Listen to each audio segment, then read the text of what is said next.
Are you fine? Not scared or panicked? I'm fine. Something like that isn't enough to ruffle my feathers. I was able to ditch that guy no problem. But that does beg the question. Who was it that was following us? When we split up to lose him, it looked like he went after you, Judy. What amazes me more than anything is that you realized that he was following us. I would have never noticed that someone was behind us. Huh. I have eyes in the back of my head. It's going to take more than sulking in the shadows to be able to get to me. Yeah, I suppose so. Your self-confidence is one of the things that I love about you. But is there any reason that someone would want to follow you? Did you piss off any patients or their family members? Well, nothing comes to mind off the top of my head. I'm highly respected by my colleagues, and I'm well loved by all patients I work with. Again, that's not really something that you say about yourself, but that seems to be true whenever I go pick you up. True. We were being followed, but I didn't feel any animosity from his gaze, and there was no aggression in his stance.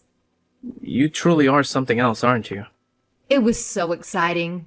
That was the first time in my life I've ever been followed. I felt like Jason Bourne.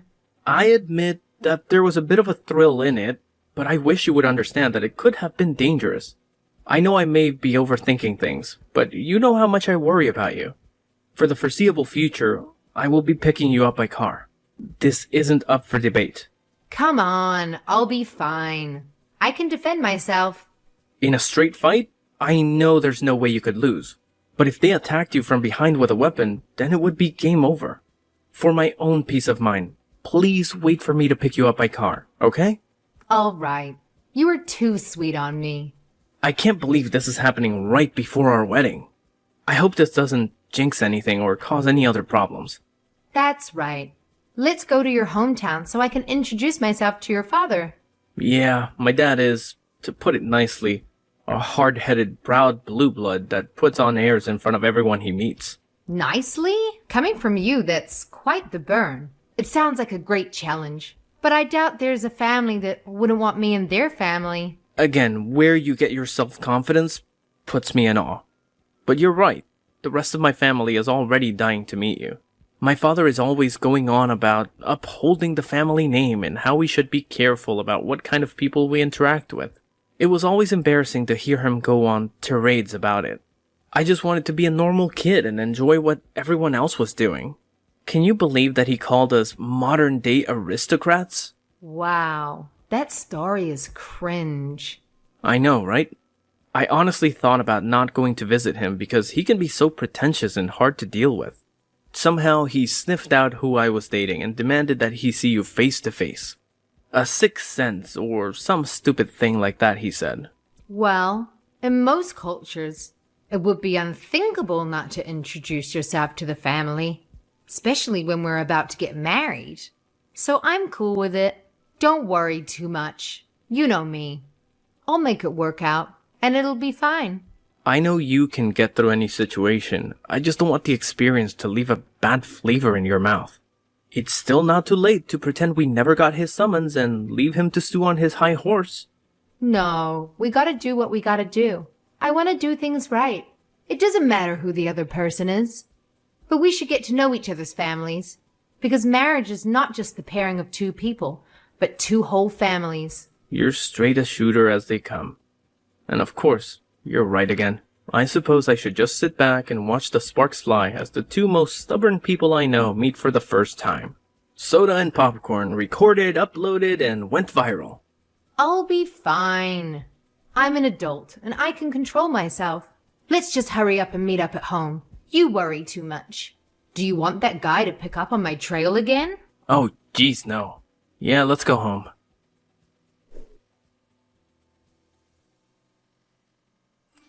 Judy, where are you now? Are you okay? Are you hurt? I'm fine. I just went outside for a little bit to cool my jets and clear my mind. Wow, that went far worse than I could have ever imagined. Trying to pour a pot of hot coffee on me was something that even surprised me. Thank God your reflexes are so fast. It's like watching a Jedi in action. You started moving at the same time he began his stupidity. It was like you knew it was coming. It's not that big of a deal. I didn't see him since he was in my blind spot, but I felt that something was off. That only happens right before someone tries to hurt you. I guess that only makes me seem more like a Jedi, right? Yes! That or Spider-Man. That's me. By the way, where are you? I left right after you to follow, but can't see you anywhere. Oh, I'm at a park in front of the forest, sitting on a bench. Come and get me? I'm a bit parched, so can you bring me something to drink on your way? Wait, Willow Park? That's more than a mile away. It's been less than 5 minutes. It's not even a straight line from here. It is if you go through some yards and gardens. Did you really straight shoot it through a mile of residential units? Parkour. My God, you're amazing. Whatever. Hurry up and pick me up. Yeah, sorry. I'll grab my keys and pick you up.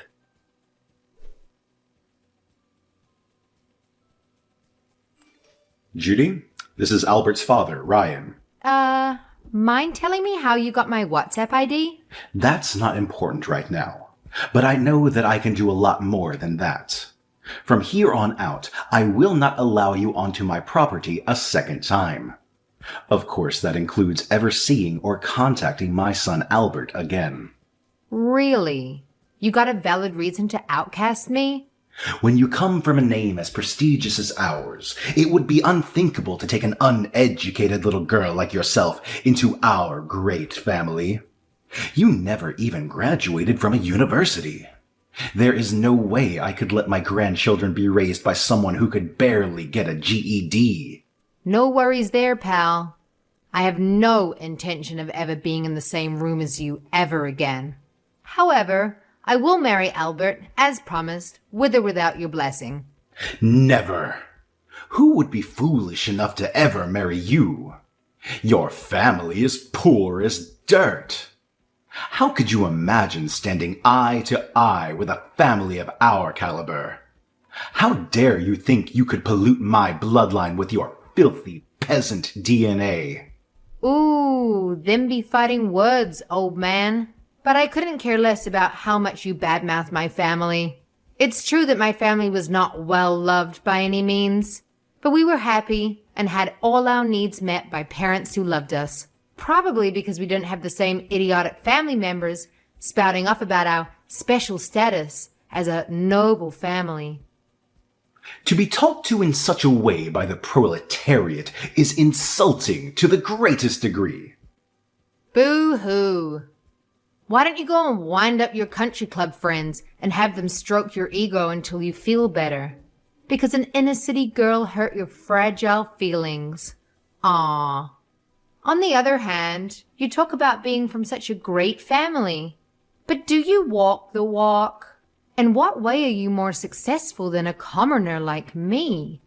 I graduated from an Ivy League school and was immediately hired by a Fortune 500 company. With my achievements, I became the youngest vice president in the company's history. How about that? Does a peon like you have a resume like that? Oh, wow. Truly a credit to your name. With a history like that, you can add trying to pour hot coffee over your son's fiance and failing. Man, it's amazing what life throws at you and to see how you react to it. You should be grateful it was just a cup of coffee. I can't stand that not only are you trying to marry out of your class, but you have the gall to talk to me in such a disrespectful tone. I'm not asking you to stand for anything. Albert and I are getting married, so you can just leave me alone. I simply will not allow my son to marry a girl who has never graduated university. Oh, so you're a measure of nobility. Is it proportional to a person's academic achievements? You do understand how dumb and stuck up that sounds when you say it out loud, don't you? Shut your filthy mouth. Don't think you can change your station in life by trying to marry up into our family.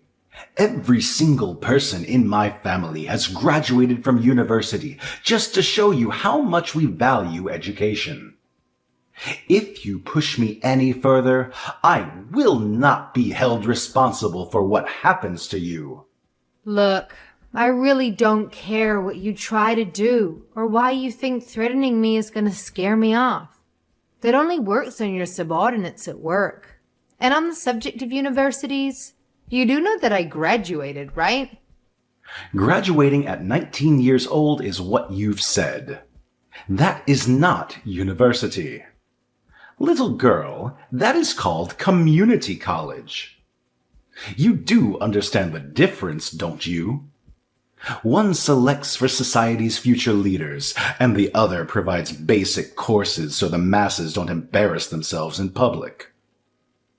You're simply a bad match for my son who's on the fast track for the good life and will bring so much honor to our family. And find a girl worth fighting for. Yes? What are you talking about?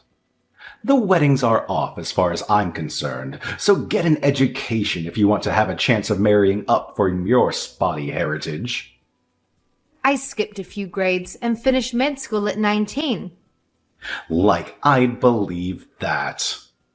At 19, I graduated med school and then got a master's on the side, just to kill some extra time. A master's at 19? Impossible. You should learn how to lie better. It would take superior genius to even come close to achieving that. A real lie needs to have a modicum of truth in it, or at least be somewhat believable. Playing along with your fantasy world for a little bit, why didn't you tell me this sooner? That might have bought you some time. When I did try to tell you, you decided to preempt me with aerial coffee entertainment, followed by kicking me out of the house. I don't have time for gossip and fake news. So you want to add to your whopper and tell me that you're a doctor at some clinic? Almost. I'm the head of the pediatric department at the university hospital. You can drop the facade. It's not funny anymore, and I'm just sad now. I've already looked into your past to have your old past in front of me now. Least of all, I know you're not a doctor, so you can come clean with me. Oh, it's good to see a Christian keep his part of the bargain. How do you know Christian? It's fine and dandy to use private eyes to get info on a person, but you really should use people who you know are good at their jobs. It was like being tailed by a blind elephant over the savannah. It was cute. You can try to hide, but whenever I turned around, there he was. Poor effort. After I got tired of that game, I got behind him and he almost soiled himself when I grabbed him by the collar. I then persuaded him to tell me who his employer was. Impossible. He's a 30-year veteran with us and served in a recon unit in his youth. I've been relying on him for years, and he's never made a mistake. You gotta be kidding. It was like playing peekaboo with an infant with no sense of space. Anyhow, I had him pass on false information to you in order to find out what kind of person you really are. I wanted to give you the benefit of the doubt, despite Albert's unflattering portrayal of you. So I told Christian to hide the fact that I'm a doctor. Albert and Christian both. Can you blame him with your temperament and outlook? I've also taken the liberty to release our chat logs and the dirt I've dug up on you and your investors. What? Why would you do something so unnecessary? Well, according to your words, it would be unacceptable to allow dirty blood to pollute the system, right? The same goes for business. One bad apple can cause the whole batch to go bad. Isn't that how the saying goes?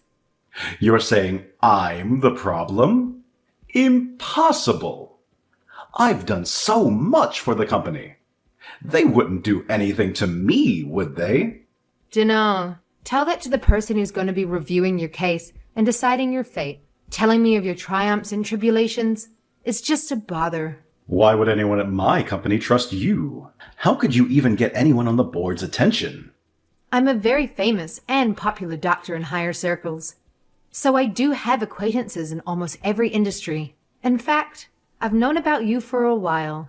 I've not even told Albert about this part of me. I'm about to teach you how to really get dirt on people. Haven't you had enough fun at my expense? How long must I put up with your blasphemy? Do you have any idea who you're dealing with? Have you any clue what I will do to you if you make me your enemy? Fully. Because I have no fear of some unemployed old man who got fired from his job for being a toxic lowlife. Fired? Who's been fired? Are you talking about me? Blackmail 101. Your termination is one of my demands for not releasing your dirty laundry to the world and tainting your company's good name. Any company would throw a useless president under the bus in order to maintain their quality in the public eye. That'd be a breach of contract on their part. How devious are you? Everything you're doing is illegal. Illegal, you say? I guess you would be an expert on what's illegal, wouldn't you? You know better than anyone that you should be terminated at the company. It can't be. As I said before, I've thoroughly investigated you. I wanted to know what I would be marrying into, just in case it could negatively affect me in some way. Albert is an angel and doesn't have a bad bone in his body. That comes from his mother's side. Unfortunately, the same cannot be said about his paternal side. Be honest here. There is something you need to apologize to your company about, isn't there? That's unprovable, isn't it? How could you know? You're lying. You're just trying to entrap me. Really? Maybe I should talk to your wife first. I bet it would be hard to admit that to her, so I'll tell her in your stead. Stop. Fine. You win. My God, what are you? I may have temporarily transferred company funds to partake in the services of an escort enterprise. You paid for a whore using the company's money? That'll get you fired from any job. Wait, I had a good reason. I truly did. Yes, yes. You truly loved the girl and wanted to help her out of a bad situation. Yeah. You fell for the hooker with a giant heart of gold. But you, sir, are now Richard Gere. You do understand that admitting that you love another woman isn't going to be taken well by your family, right? And I know how serious about her you were by the amount of cash you dumped into her scheme. She said she would leave her boyfriend for me. She just needed money to free herself. I could afford it, but I couldn't withdraw an amount that large without drawing suspicion. So I planned to pay it back to the company little by little. See? It wasn't stolen. I just borrowed the company's money for a short time. In fact, I've already returned it in full. I know that as well. You aren't the type of person to stick your hand in the cookie jar without some way to separate yourself from any blame or wrong. While the books balance out at the end of the day, it doesn't change the fact that a bigot also tried his hand at misappropriation of funds. You know what that means, right? Why are you so intent on messing up my life?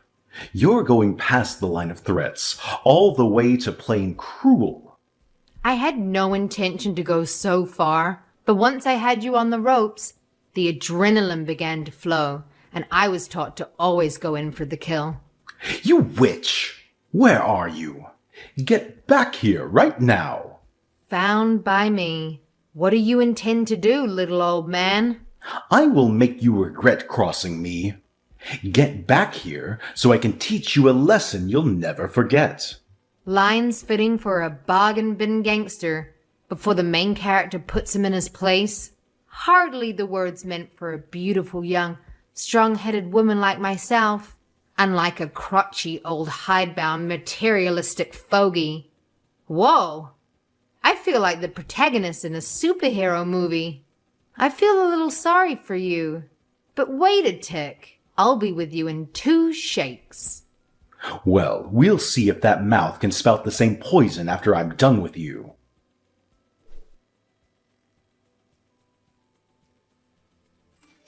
You've had enough yet? Want to go another round? I don't think the results will change, but the offer still stands. What are you? How are you so fast and strong? I'm as fit as a 30-year-old and was an amateur boxer through school. My dad was a drill sergeant and was a part-time UFC fighter to make ends meet. Since we could stand, he trained us all in self-defense and self-reliance. A UFC fighter? He pushed his reflexes, hand-eye coordination, and martial arts skills to the absolute limits a human body can handle. That discipline and focus he installed in me ended up helping in school as well. But I did surpass him in middle school and haven't lost to him since. He holds me as his greatest success and still makes me come weekly to spar with him. So, as you can see, I'm not only a genius in academics, but a genius with my fists and feet as well. I only became a doctor because it helps others, pays well, and is relatively easy for me. Hubris much? It's only hubris when you lose. Until then, it's cold confidence. So now you know who I am. I'm a totally different class from you. You still want to cross me? Class? I was born into the most prestigious family in the state. What do you know of class? Wow. You still have a goal to speak of class. Then get ready for spring 1917, comrade.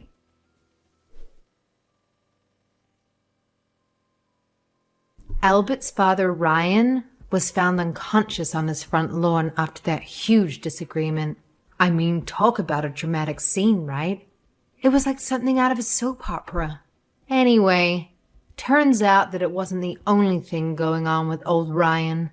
There was some serious evidence of embezzlement piling up against him too. So you can guess what happened next. His company wasted no time in giving him the boot. Yup, he was quickly and quietly terminated, leaving him high and dry. Now, as if that wasn't enough, all of this was like the final straw for his long-suffering wife. Can you blame her, though? I mean, the guy was not only unconscious on the front lawn, but he was also cheating on her. That's a recipe for disaster right there. So she did what any self-respecting woman would do in that situation. She filed for an immediate divorce. And boy, did she not hold back. She went for the big guns and claimed a huge alimony payment. Good for her, I say. Gotta secure that bag. But wait, it gets even juicier. The rest of Ryan's family, you know, his brothers, sisters, cousins and whatnot, they were absolutely disgusted by Ryan's actions. I mean, who wouldn't be? So they decided to cut him off completely. Can you imagine? They removed him from the family tree like he never existed. Ouch. That's gotta hurt. Meanwhile, here I am, welcomed into the family with open arms. I'm like the golden child, the prodigy daughter-in-law. They love me, and I love them right back. Now let's talk about Ryan's current situation. It's a really sad story, I tell you. He's stuck living in this tiny one-bedroom apartment, working as a night manager just to make ends meet. I mean, talk about a fall from grace. He used to be all high and mighty, preaching about the importance of bloodlines and stuff. And now look at him, scrubbing floors and cleaning up other people's messes. Life has a funny way of teaching lessons, doesn't it? But hey, enough about Ryan. Let's focus on the bright side of things. After all that drama and chaos, Albert and I found each other. We got married and guess what? We welcomed our first child into the world just a year later. It's like a fairy tale ending, you know? Both our families have come around and embraced us with open arms. They've put all that dirty business caused by that bigoted old man behind them. It's all about love and support now. And let me tell you, Albert, he is such a sweetheart. He always praises me, saying that with me, our family has nothing to worry about. And you know what? It makes me feel so good, because he's absolutely right. We've built a strong foundation of love and trust, and nothing can shake us. So yeah, life has its ups and downs, but as long as we have each other, we're unstoppable.